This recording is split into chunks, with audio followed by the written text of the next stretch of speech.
You've got two games coming up this weekend on commentary. The first one, I suppose, it's kind of obvious. It's the East Coast Derby. It's the curtain raiser, as it has become. The league title winners against the FA Cup holders. So, East Coast Derby, it's different though, isn't it? Because obviously there's been a lot of change at Ulsan, a lot of change at Pohang with the new manager coming in. How do you see this one?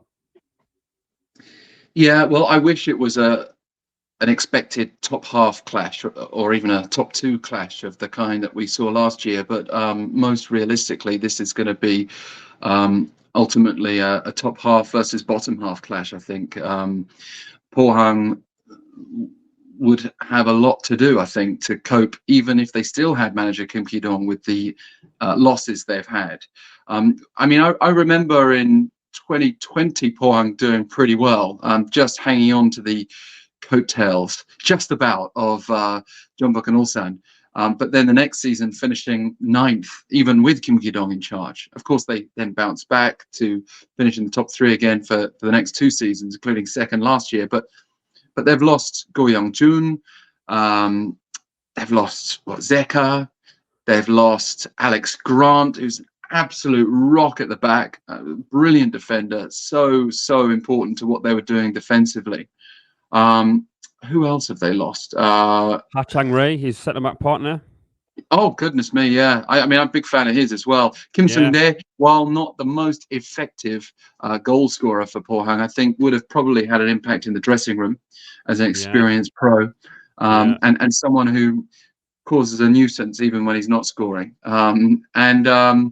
So to lose those players and to look at the squad that they now have, it looks a bit threadbare. They've still got Obadan, who was injured, and his injury did not help last year, but he's brilliant. I think one of the best K-League midfielders, if not the best K-League central midfielder out there. So it's not all bad for them, but that not bad stuff is what's going to make sure they don't get relegated. I mean, I think with a new manager who's going to be a relative unknown compared with what we've seen under Kim Ki-dong, Park Tae-ha as Pohang manager is a gamble. Pohang, to their credit, if we go by what we've seen in the competitive pre-season in the Champions League, they didn't exactly get blown away by Jeonbuk. So that might be something of a positive for them, because Jeonbuk with their signings might have won 5-6-0. You know, we're not going to talk directly about Jeonbuk today, but I would say that Jeonbuk might have a problem just making all that talent they brought in gel. But Pohang, if they are able to do anything of note against Ulsan, that will be an incredible start for them. And maybe, and I'd love to be proven wrong, by the way, everything I've just said. I just feel a bit pessimistic about their chances compared with the heights they've set, generally speaking, over the last 4 seasons that we've been covering them with English language commentary. Ulsan, well, I was not impressed with them last year. I felt like they almost just won the title by default because there was no one else challenging them properly.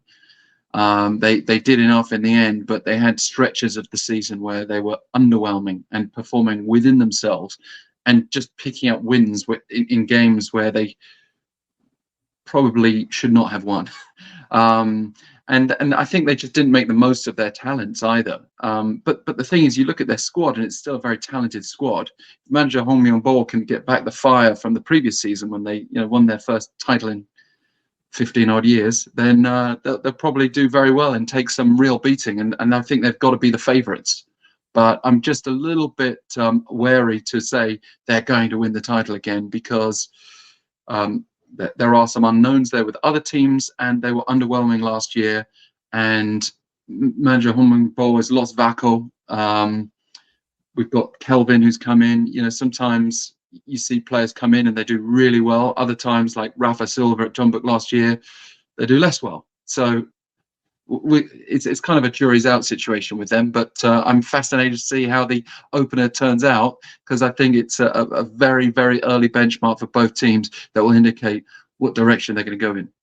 Yeah, and I suppose with the ACL games that they both played, it's kind of hard to really take much away from those, because Ulsan played a J2 team and they made kind of light work of them.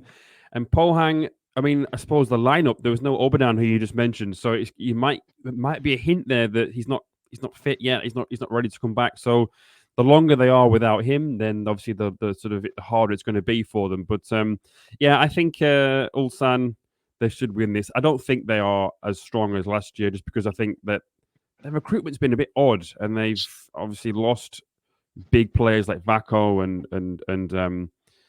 players like that. But I just think that they've got an aging squad now. They brought in sort of more players who are 29 or over, and Hwang Sok-ho, I think he's about 34. So obviously Hong Myung-byon must sort of trust experience, and I guess we'll see. But yeah, by the way, Ko Sung-bom for them. Speaking of recruitment, Ko Sung-bom, a few years ago, before he went and did his military service, I thought he was pretty outstanding in the Blue Wings midfield. Last year, everything was going wrong with the Blue Wings. I'm really interested to see how he's going to do in the Ulsan midfield. He's going to bring energy, and he's always got that long-range threat. But the way Ulsan started to play more last year was a slower build-up, lots of short passing. I don't know whether that's going to suit his style or not. We'll see. I'm also, they've had basically the same system under Hong Myung-bol. I don't know if there's been a lot of evolution.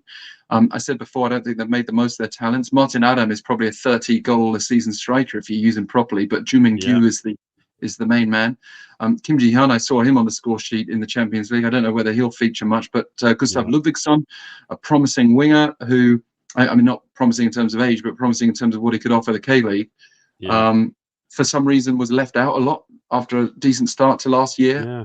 And I think the rotation of personnel has to be managed very, very well. And I think it works better with younger players, but for more experienced players like Ludvigsson and Martin Adam,